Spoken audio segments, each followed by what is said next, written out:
Welcome to the ISE Content Studio at ISE in Barcelona 2023. Our topic today is exhibition, and we have a special guest. We have Andrea Ferrando, Creative Director of Mediapro Exhibitions. Welcome. Thank you. Andrea, exhibition is something very special. It's something most people know Mediapro for all the audiovisual stuff, but you also do fantastic exhibition design. And so how do we approach exhibition design in today's technology world? You know, everyone is about technology, but it needs more than that, right? Yes, well, I think it's quite simple, really. We all love stories, and it's all about storytelling. So we approach it the same way we've been doing it forever, you know. Humankind relies on storytelling since the conversation was born. So that's what we do. We try and find your story and what you want to tell, and then tell it in the most cohesive way possible, you know, whether it's with technology or without. But is the audience not very spoiled today because there's so much technology around? Is it much more difficult to create stories which are unique and which people love? Yes and no, because we can't really compete with the greatest technology that people have nowadays, which we carry in our pockets. You know, young people have these mobile phones that are marvelous machines.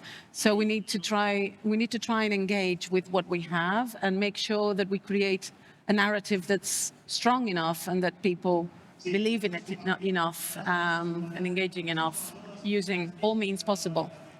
Yeah, I hate to do that, but I still want to talk about technology with you now. What do you find exciting in terms of technology and possibilities that come with it? What kind of technologies do you apply there? You know, sky's the limit. We're not tied to anything in particular. And as I was saying before, what we are looking for is a way to explain the best possible story. So be it, you know, VR, AR, large screens, mappings, we even create apps or, you know, whatever is necessary. We create. We even have a department that will create bespoke technology for bespoke projects, because we like to think that we're a bit of an atelier sometimes, even though we're quite large, because we create things almost like artisans, you know. Can you give us an example? For example, we developed a few years ago, we did an experience in Barcelona for I Was a Barcelona. And it was a free roaming VR experience in the center of Barcelona about climate change. It was called the Zone of Hope, and it was amazing. It was something we developed, especially using technology that was available. But it was the way we took the discourse, and we realized that it would be much more stronger. It would be felt, or it would have a greater impact if you had people living climate change for real. So having high temperatures, having cold temperatures, you know, climbing stairs, seeing Barcelona flooded, completely flooded. So that was something that we created in a very, you know. And these new technologies, does it also help to bring younger generation to museums and to excite things like this? Yes and no. So there are certain things that we believe that have to be there, of course. We need to rely on screens and engaging with young people through their phones, for example. But we also know that analog experiences work really well. For example, in the Atlético de Madrid museum that we did a few years ago, one of the most successful exhibits that we have is a very plain, very intimate and beautiful little room that is El Niño Torres room. And it's just a projection mapping with amazing music and a great storytelling. But, you know, we have large screens and we have these interactive players that are, you know, games and so forth. But people get really attracted to these sort of experiences. So both. So there's both. also an opposite trend of looking at Exactly. natural materials and plants and everything. So you need both the digital, the cold, and then the nature. We need both. We need everything. The best of both worlds, really. How do you decide what to use? I mean, what's the process behind that? Are you screening technologies and then thinking about stories, or where does it all start? It all starts with a story. So it all starts with what the client, or what they want to convey. What's their story really, and what we want. Who do we want this story to go to? And we start from there. And once we have that, we think about the best way of telling it. And we have a large team of people, and we have our technical department, and we have architects and designers, and all together we create this magic, hopefully.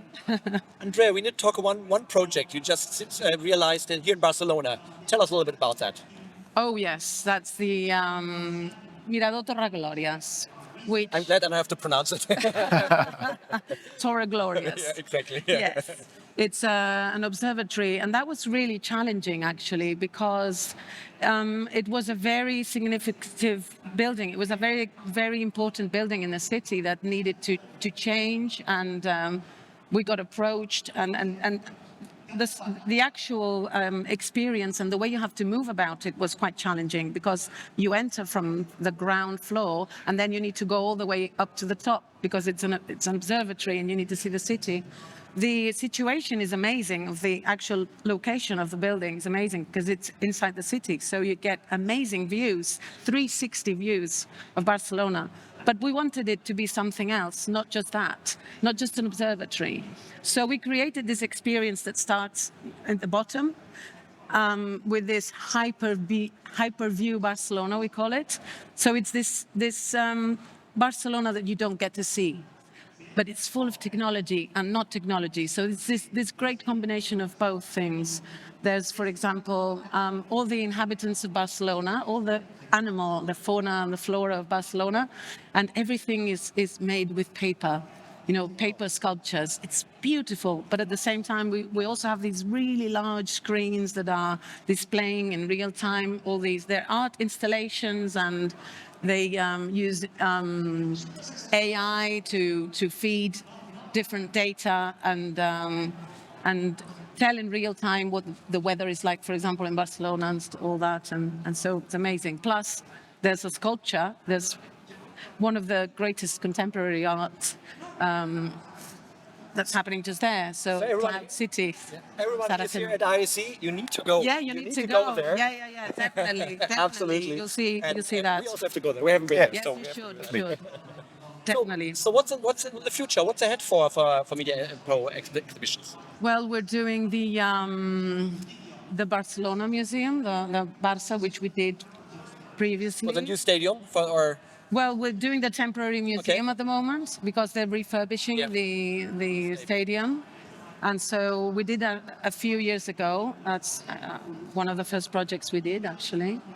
And we just opened the FIFA Museum in Zurich. Wow. And so we're doing lots and lots of things. Fantastic. Exciting. Andrea Ferrando, Creative Director, Mediapro Exhibition. Thanks a lot for being our guest today, and sounds fantastic. I think you all need to come to Barcelona and wherever you do your stuff and really visit it. It's cool. We do it all over the world. You're all... That's true. Thank you, Andrea. Yes. Thank you. Thank you for having me.